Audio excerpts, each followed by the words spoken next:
Veja bem, nós precisamos estar sempre cuidando. Lembre-se que seu filho é uma tela em branco e você é quem vai fazer a pintura.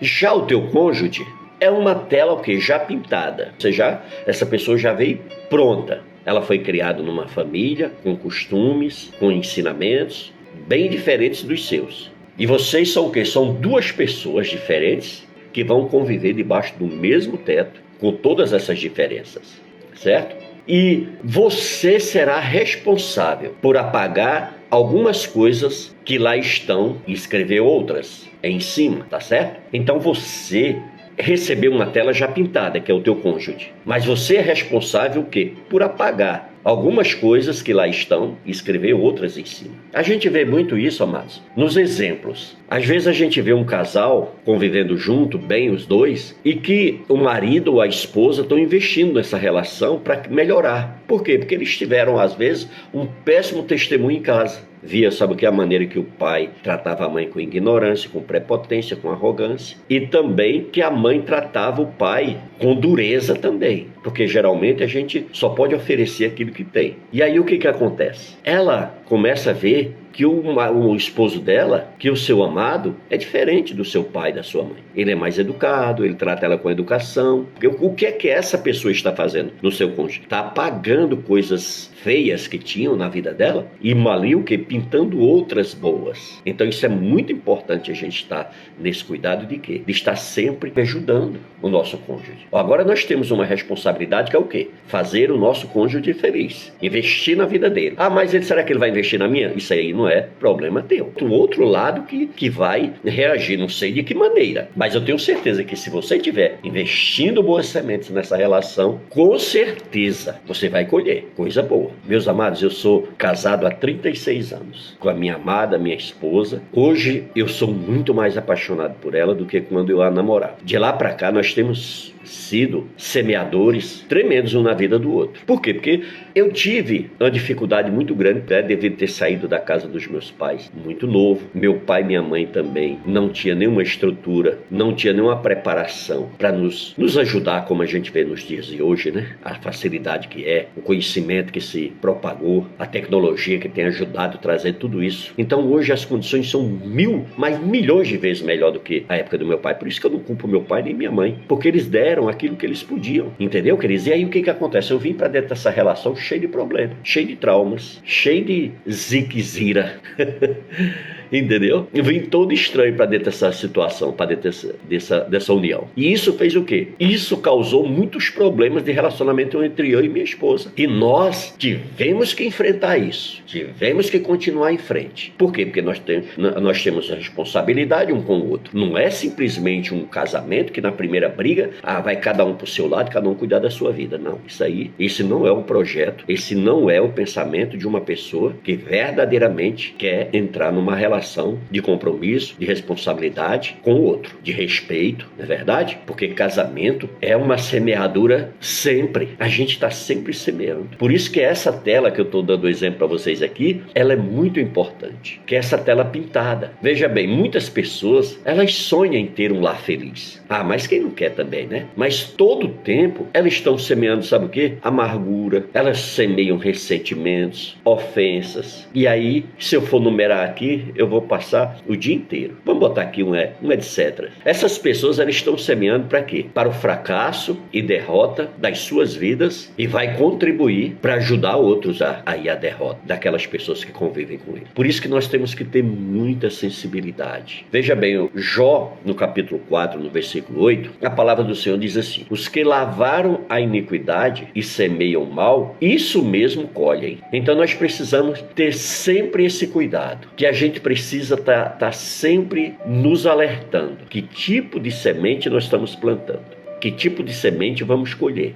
Amados, porque a gente vê muitas pessoas que estão sacrificando sem necessidade, por falta de humildade, por falta de perdão, por falta de sinceridade. Entendeu, querido? Não vale a pena não, amado, você ficar remoendo uma coisa dentro de casa. Às vezes, olha, tem marido, tem esposo, tem cônjuge que fica uma semana, um mês, 2 meses sem se comunicar dentro de casa com o seu cônjuge. Sabe por quê? Porque está com a natureza ali ruim, dura, fria, que alimentou aquele sentimento a tal ponto de hoje, se deixar, fica 1 ano sem falar com a outra dentro de casa, convivendo debaixo do mesmo teto. E o que é mais grave, né, a gente vê, é pai que não fala com filho, filho que não fala com pai, irmão que não fala com irmão, convivendo dentro da mesma casa. E, gente, isso é muito feio, isso é ridículo, isso não é coisa para homem nem para mulher de Deus. Nós precisamos o quê? Rever os nossos conceitos. E essas pessoas, muitas vezes, ainda se sentem no direito de criticar a outros. Ou seja, com um telhado de vidro, querendo jogar pedra no telhado dos outros. Então, queridos, a gente precisa o quê?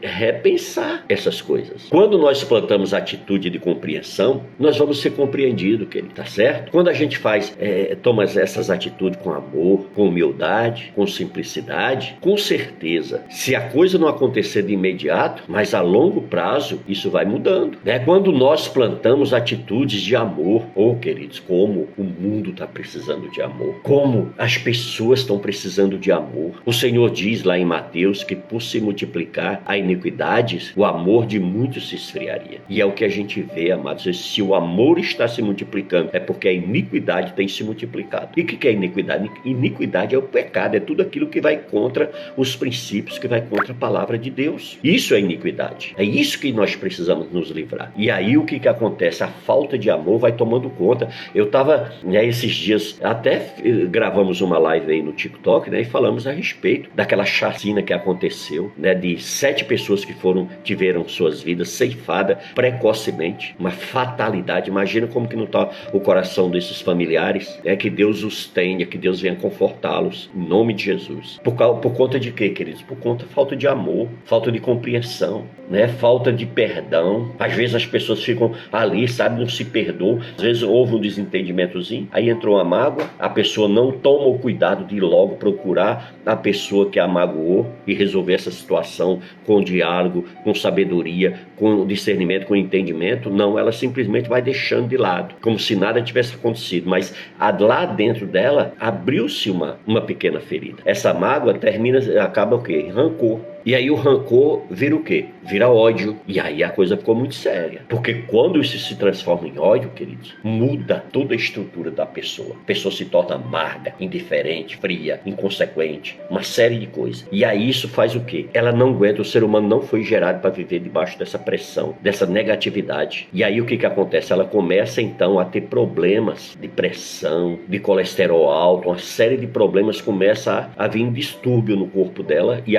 isso acaba, sabe o quê? Arrebentando em tumores cancerígenos. Eu já tive a oportunidade de conversar com um médico cardiologista, amigo meu, e ele relatou isso para mim. Olha, pastor, realmente a coisa é muito séria. Nós que estamos aqui na ciência, nós temos testemunhado e testificado isso, que tem muitas pessoas que isso arrebenta em tumores dentro dela, porque ela guarda aquela mágoa, aquele mal, e o ser humano não foi feito para viver com esse sentimento terrível dentro dele. E a falta de perdão foi conduzindo tudo isso, porque a pessoa não teve humildade, a pessoa não teve a coragem, a determinação de dizer, não, vamos parar logo por aqui. Onde é que eu errei? Se eu te prejudiquei, em nome de Jesus, me perdoa. Mas não, vai alimentando isso.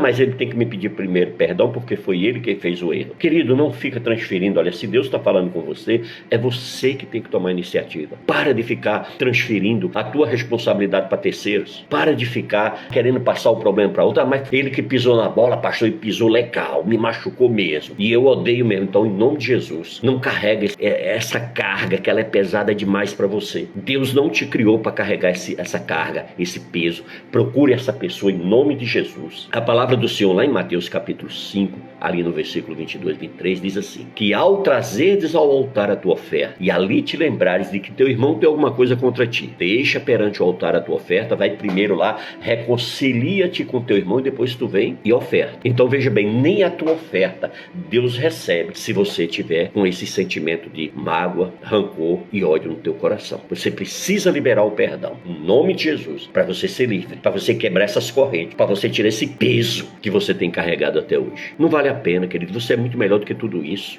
Mas e se a pessoa não me perdoar? E se eu for e a pessoa vier me afrontar de novo? Olha, eu tenho certeza que você vai conseguir, que você vai enfrentar essa situação. E se você for na companhia do Espírito Santo, se você pedir ajuda para ele, se você pedir para ele interceder nessa sua decisão decisão, você pode ter certeza que você vai sair vitorioso.